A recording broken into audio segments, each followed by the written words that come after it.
Bienvenue dans Budget Chéri, le podcast qui parle d'argent, de thunes, de pognon, de manière simple, décontractée et fun. Je m'appelle Delphine Pinon, je ne suis ni banquière ni comptable. C'est la passion qui m'a rendue experte des sujets d'argent et plus spécifiquement de sa gestion au quotidien. Tous les 15 jours, je dévoile avec mes invités une facette de l'argent. On parle aussi bien de budget, de notre rapport à l'argent, que de placements financiers pour notre épargne. À travers cette multitude de témoignages personnels, chacun y trouvera ce dont il a besoin pour son propre budget chéri. Retrouvez-moi également chaque semaine dans ma newsletter, j'y partage des conseils sur l'argent, mes réflexions personnelles et une sélection des meilleurs contenus que je trouve sur internet. En vous inscrivant, vous recevrez en bonus un extrait de ma méthode budgétaire. Cet épisode est le dernier avant une pause estivale. Je reviendrai à partir du 1er septembre avec de nouveaux invités, de nouveaux thèmes et toujours le même enthousiasme. Avant de vous quitter, je vous ai réservé une énorme surprise. Je viens de lancer Imo Chéri pour vous parler exclusivement d'immobilier. De quoi s'agit-il ? Imo Chéri, c'est une newsletter dans laquelle je vais vous raconter, pas à pas, comment je passe de la théorie à la pratique en matière d'investissement immobilier. Vous allez tout suivre et tout apprendre à mes côtés. Le premier webinaire de formation auquel j'ai participé, mes premières visites, mes calculs de rentabilité, mes estimations travaux, mes offres d'achat, mon dossier bancaire, le choix d'un architecte ou encore le suivi des travaux.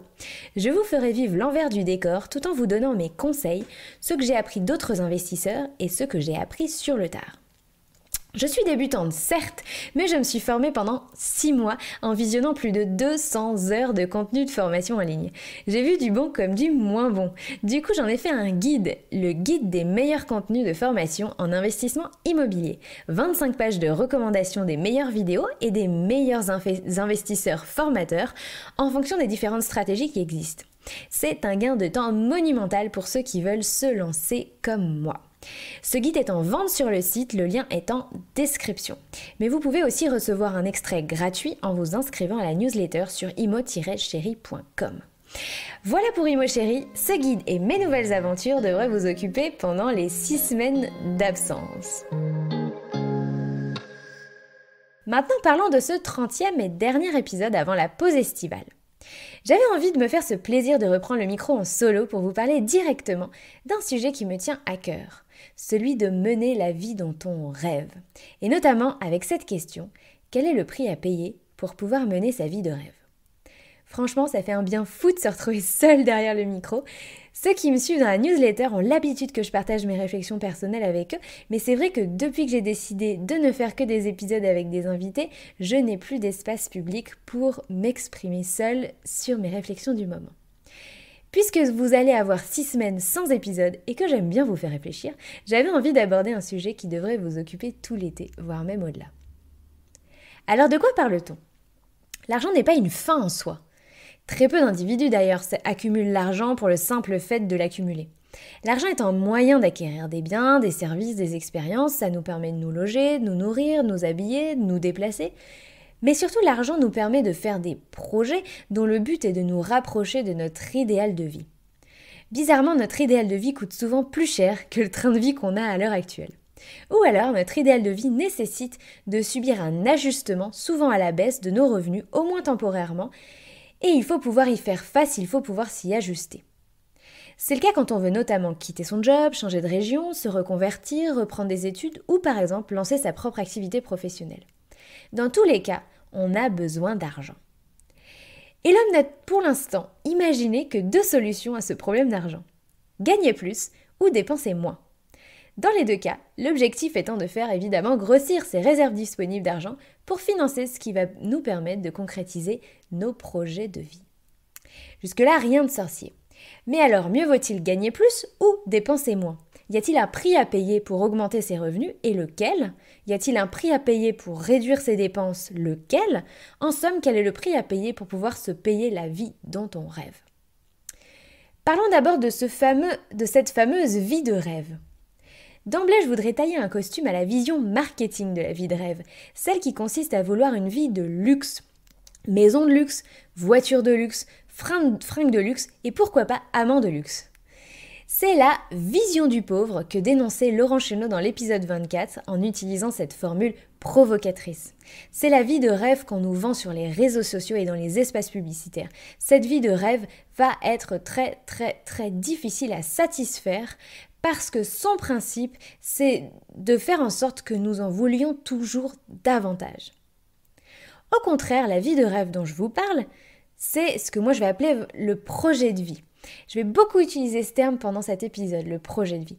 Ton projet de vie, c'est ce que tu aimerais accomplir de ta vie, qui te procure et te procurera une satisfaction durable. On pourrait aussi parler de mission de vie, d'idéal de vie. C'est ce dont tu rêves pour toi et pour ta famille. C'est le genre de projet dont on pourrait dire sur son lit de mort « Je suis heureux de l'avoir fait ». Le genre de truc essentiel quoi. Un projet de vie, c'est une source de motivation inépuisable. Avec un projet de vie, on est heureux de faire ce qu'il faut pour y arriver. Attention à ne pas confondre projet et projet de vie. Par exemple, on peut avoir le projet de s'acheter une montre, de changer de job, refaire la salle de bain, partir en vacances en Norvège, se marier, apprendre la couture, réussir un marathon, acheter une maison, obtenir une promotion, monter une entreprise, etc., etc. Ça, ce sont bel et bien des projets. Mais est-ce que ce sont des projets de vie ? Est-ce que s'offrir une montre ou refaire la salle de bain, c'est le projet d'une vie ? Car c'est bien ça dont je parle. Un projet de vie, pour vous donner quelques exemples, c'est par exemple s'épanouir et vivre de son métier de cœur. Ça peut être aussi mener une vie paisible en proximité avec la nature. Ça peut être aussi être libre de voyager où et quand on veut. Apprendre et transmettre une passion ou une compétence, créer une entreprise familiale, prendre sa retraite à 40 ans ou encore contribuer à rendre le monde meilleur. Si je reprends mes exemples précédents, faire des travaux dans sa maison n'est pas un projet de vie en soi, mais ça peut tout à fait être une façon de nourrir son projet de vie sous la forme d'un projet intermédiaire. C'est pareil pour le fait d'apprendre une nouvelle compétence, de faire un voyage ou de s'acheter quelque chose d'ailleurs. Tous ces projets intermédiaires trouvent leur sens dans le fait d'être au service de notre projet de vie ou de le nourrir d'une manière ou d'une autre. Prenons l'exemple de quelqu'un dont le projet de vie serait de s'épanouir dans un métier de cœur, par exemple en ouvrant une école de plongée, par exemple à Bali. Je prends volontairement un exemple carte postale parce que ça fait partie de ce que moi j'appelle le projet de vie. De prime abord, un projet de vie, ça ne doit pas être forcément raisonnable ou sembler faisable. Et je reviendrai sur cette idée un peu plus tard. Donc pour ouvrir son école de plongée, le bonhomme de mon histoire devra probablement d'abord procéder par étapes, chaque projet intermédiaire le rapprochant un peu plus du but ultime.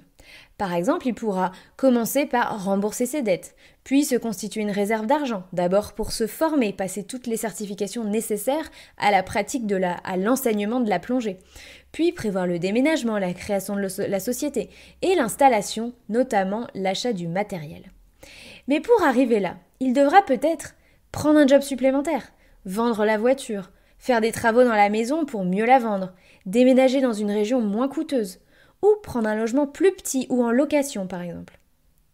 Ce qu'il faut bien comprendre, c'est que quand on a un projet de vie, on arrive plus facilement à, premièrement, arbitrer entre une dépense impulsive du moment, qui va avoir une durée de satisfaction très courte, et mettre de côté pour son projet de vie justement, ou les projets intermédiaires qui vont nous permettre d'y arriver.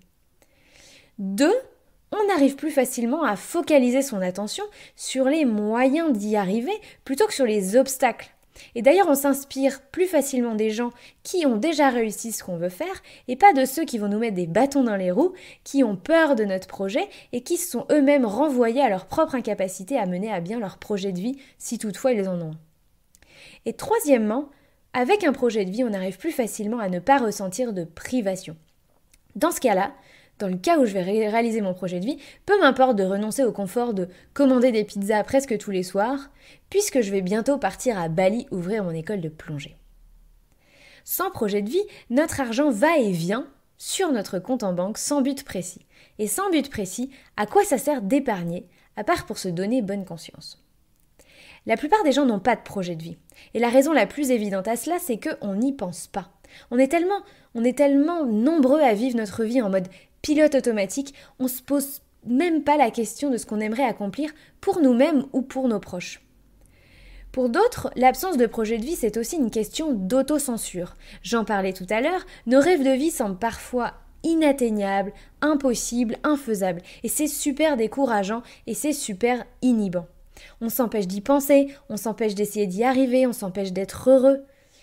On est comme le sportif sur la ligne de départ qui abandonne avant même d'avoir fait le premier pas. Et pourquoi se refuse-t-on une vie meilleure, une vie plus qualitative, une vie idéale? Parce qu'on se dit des choses comme « j'aurai jamais assez d'argent »,« c'est pas pour moi, je n'y arriverai jamais, c'est pour les autres, il me faudrait toute une vie de privation pour y arriver ». Sauf que ça, ce sont des croyances limitantes. Et dites-vous bien une chose, ce n'est pas l'argent qui fait que vous n'avez pas de projet de vie. C'est parce que vous n'avez pas de projet de vie que vous n'avez pas l'argent. Je vais répéter cette phrase parce qu'elle me semble essentielle. Ce n'est pas l'argent qui fait que vous n'avez pas de projet de vie. C'est parce que vous n'avez pas de projet de vie que vous n'avez pas l'argent. Parce que c'est bel et bien dans ce sens-là que ça marche. Maintenant qu'on est OK sur la définition d'un projet de vie ou d'une vie de rêve, comment fait-on pour y arriver? Je le disais tout à l'heure, 2 choix s'offrent à nous. Gagner plus ou dépenser moins. Ou les deux, et j'y reviendrai. Alors d'abord, quel est le prix à payer pour augmenter ses revenus? Pour moi, le coût est de 4 ordres. Il y a déjà un coût en temps. Sauf rares exceptions, la plupart d'entre nous parvenons à augmenter nos revenus en consacrant plus de temps à notre source de revenus. J'entends par là faire des heures supplémentaires, prendre un nouveau job ou prendre un job avec plus de responsabilités pour lequel on doit y consacrer plus de temps, prendre plus de clients, etc., etc. Le coût en temps, c'est le temps qu'on passe en plus à gagner de l'argent, mais c'est aussi le temps qu'on doit consacrer à la récupération, sans qu'on puisse faire valoir ce temps comme du loisir. Par exemple, le temps supplémentaire que l'on passe dans les transports, le temps de sieste, le temps qu'on va vouloir dormir en plus, ou le temps pendant le week-end qui nous sert à décompresser, ou ces premiers jours de vacances qui nous servent juste à récupérer de nos heures de travail.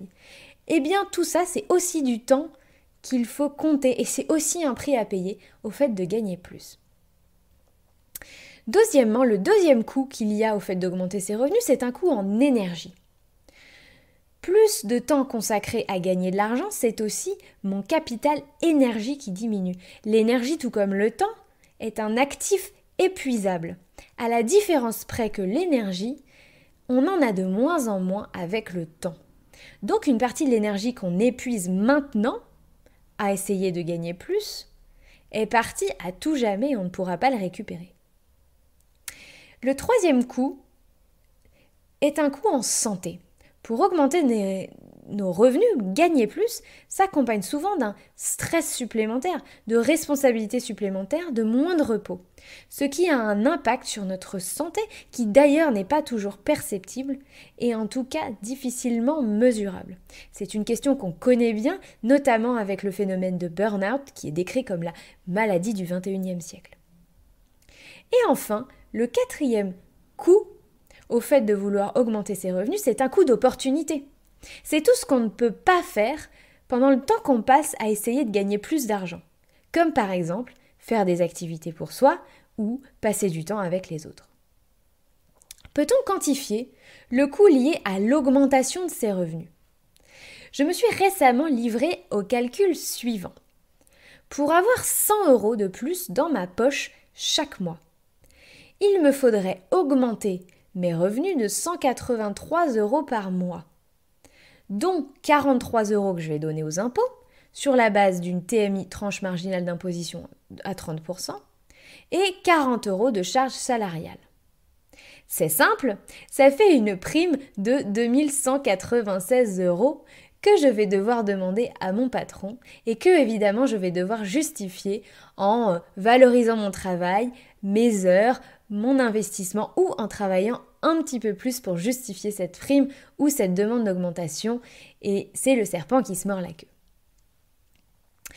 Donc, je récapitule un petit peu parce que quand je parle de chiffres, on perd toujours un petit peu le fil. Pour avoir 100 € dans ma poche, je dois demander une augmentation de 183 € par mois, soit une augmentation annuelle ou une prime annuelle de 2196 € par an. Si je n'ai pas la possibilité de demander cette prime ou de demander cette augmentation, Je vais peut-être pouvoir travailler plus pour gagner plus. Eh bien, pour gagner 2196 € par an, je vais devoir travailler l'équivalent de 173 heures de travail. J'ai pris comme base pour calculer ce chiffre le SMIC horaire brut majoré de 25% pour les heures supplémentaires, soit 12,7 € de l'heure. 173 heures de travail en plus chaque année. 173 heures de travail supplémentaires, c'est l'équivalent de 5 semaines de travail, de plus de 5 semaines de travail à temps complet. Donc, ciao, bye bye les vacances. Ou alors, c'est 45 minutes de travail en plus par jour. Il est là le coût d'augmenter ses revenus. Il est là le coût de gagner plus. On doit y consacrer plus de temps et ça a aussi un coût évidemment en santé, en énergie et en privation parce que pendant tout ce temps-là, on ne fait pas autre chose. Il existe pourtant des façons de gagner de l'argent qui ont un coût beaucoup plus faible. En voici quelques exemples. Gagner au loto, hériter ou recevoir un don, tomber sur un trésor dans son jardin. Ou évidemment, plus sérieusement, pouvoir décorréler son augmentation de revenus autant qu'on y passe. C'est le cas quand vous avez la possibilité d'augmenter vos prix ou vos honoraires, notamment quand vous êtes entrepreneur ou indépendant, ou avocat ou médecin, ou alors que vous pouvez vendre plus sans y consacrer plus de temps. C'est aussi le cas ponctuellement quand vous changez d'entreprise et que vous prenez une belle augmentation au passage. Mais c'est pas quelque chose qu'on peut reproduire à l'infini. Tôt ou tard, je connais peu de jobs salariés où la contrepartie à une augmentation salariale n'est pas une augmentation de son niveau d'investissement en temps, en responsabilité et en stress. Maintenant, quel est le prix à payer pour dépenser moins et donc augmenter son épargne ? Moi, je n'en vois qu'un. Vous allez me dire, c'est pas étonnant, puisque c'est le message général que je veux faire passer dans tous les épisodes du podcast. Pour moi, le coût qu'il y a au fait de dépenser moins et augmenter son épargne, c'est un coût de renoncement. En d'autres termes, un coût de privation et donc de frustration, la frustration qui va avec.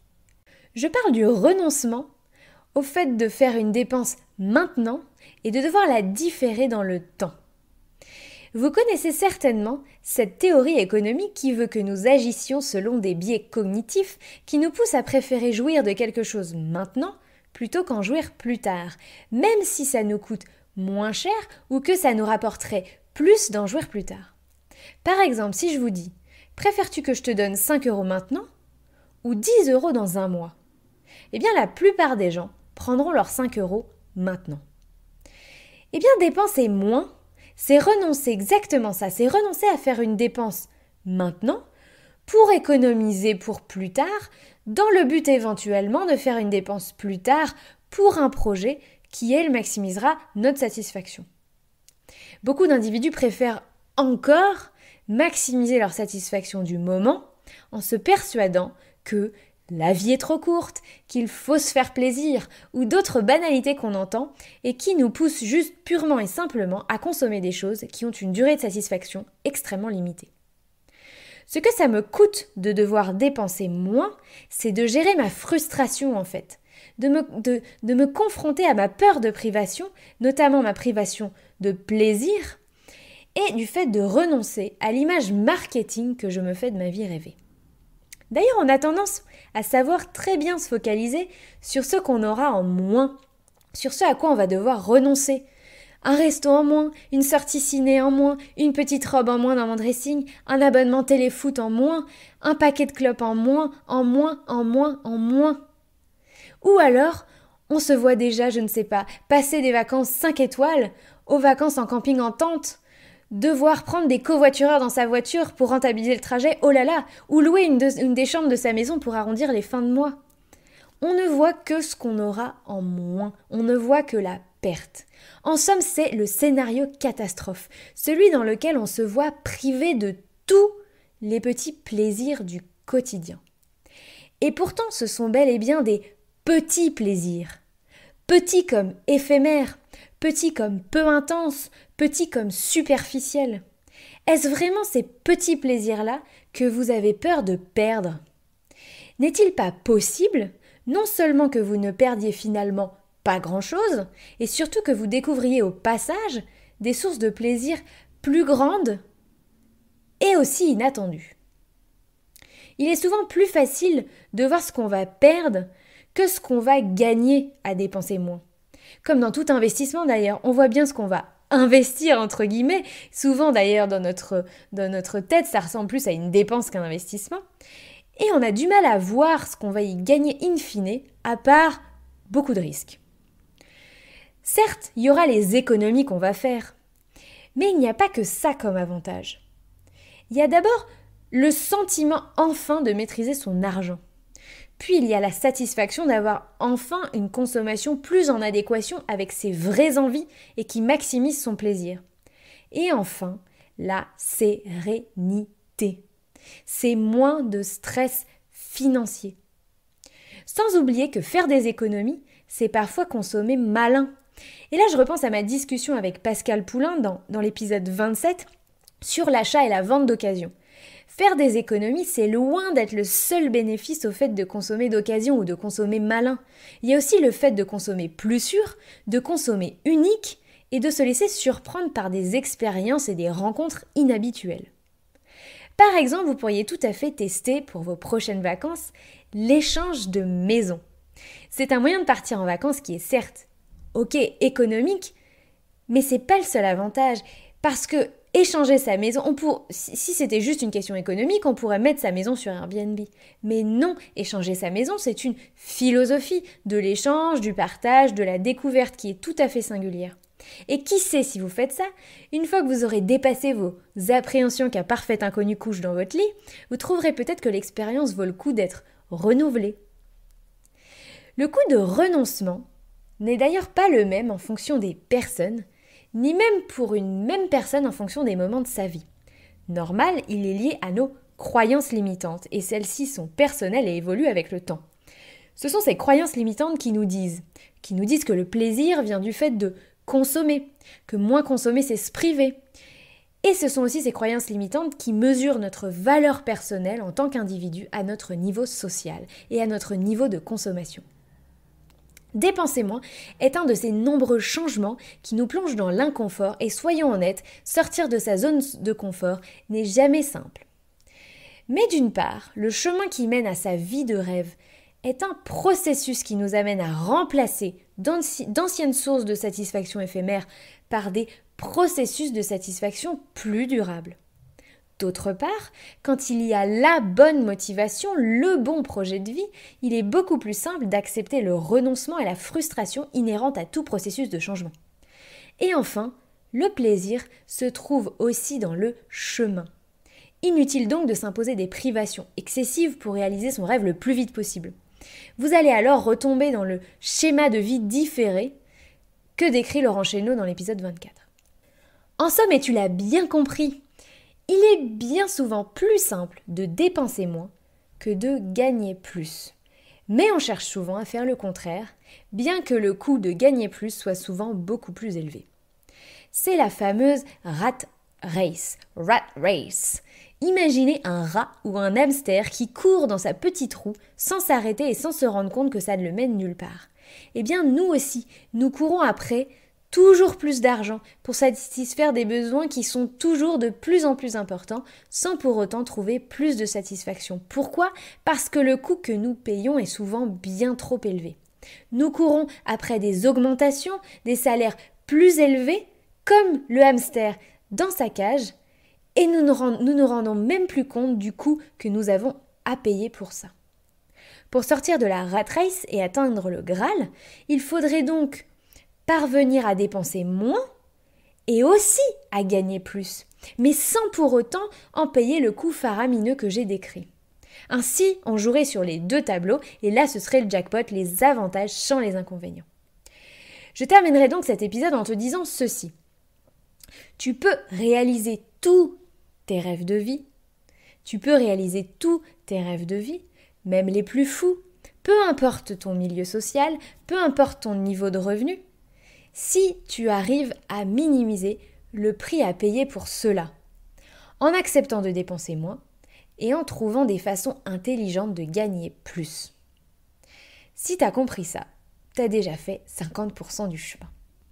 Mon rôle dans tout ça, c'est de t'aider à y arriver. Évidemment avec le podcast.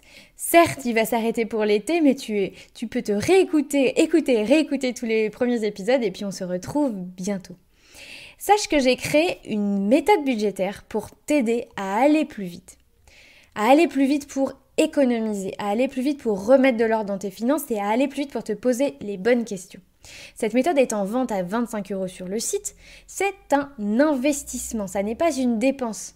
Si tu parviens à économiser ne serait-ce que 100 € par mois, soit 1200 € par an, avec cette méthode, te voilà donc face à un investissement à 4800% de rendement.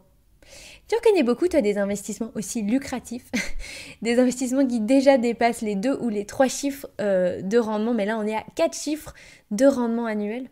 Et surtout, c'est un investissement pour te rapprocher de la vie dont tu rêves. Si tu rencontres des difficultés ou si tu n'es pas à l'aise avec le fait d'y arriver seul face à la méthode, à l'e-book que je propose, tu peux aussi rejoindre le programme de transformation Start. Avec mon soutien, mon coaching et celui des autres participants, tu trouveras toutes les ressources nécessaires pour y arriver beaucoup plus vite. Ce programme a transformé la vie de beaucoup des participants, dont certains ont accepté de publier un témoignage vidéo sur le site. Ne t'inquiète pas, je mettrai le lien en description de la méthode et du programme pour que tu puisses les retrouver. Il ne me reste plus qu'à vous souhaiter de très bonnes vacances. Prenez soin de vous, prenez soin de votre argent et on se retrouve le 1er septembre en podcast. D'ici là, ciao, bye bye!